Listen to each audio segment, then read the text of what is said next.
Adrenaline bias. Everybody's talking about it, cognitive scattering, attention deficit, people who can't focus. What is the adrenaline bias and why does it impact us so heavily? Well, to make it in the world today in business, you have to be somebody who produces results or you become a statistic. I don't care how many people like you, if you're not producing results, you're not going to have a job.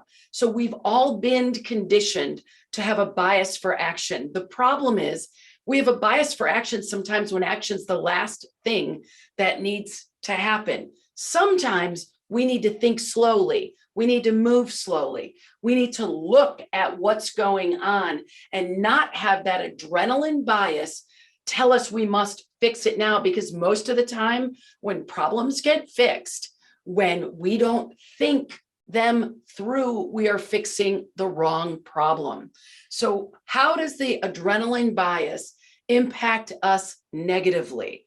Well, in order for the adrenaline to be flowing through our body, now normal adrenaline is good, but when it's in high doses, it tricks our brain into thinking that everything is urgent.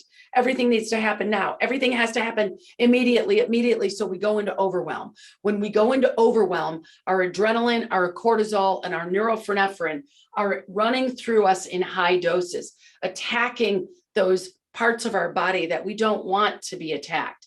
It also has us not see what's really going on. We get tunnel vision. Like I said, we solved the wrong problem.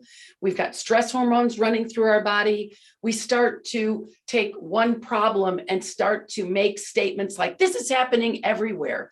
And we make rash decisions. There's a great book called Think Slow, Think Fast. We need to learn when to think slow, and the adrenaline bias inhibits that from happening.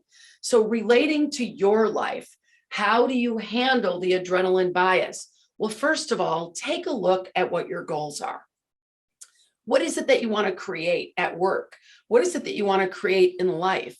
And are you giving yourself time to be grounded, to get grounded at work and at home? Or do you rush to work, rush all day at work, rush home, and then rush at home?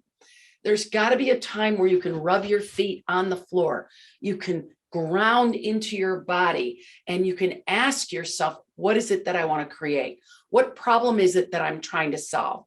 What actions do I need to take? But if we're in the adrenaline bias, we have a bias for action, even if it's the wrong one. And there's a time and a place for a sense of urgency, but it's not every minute of the day, every day, all the time.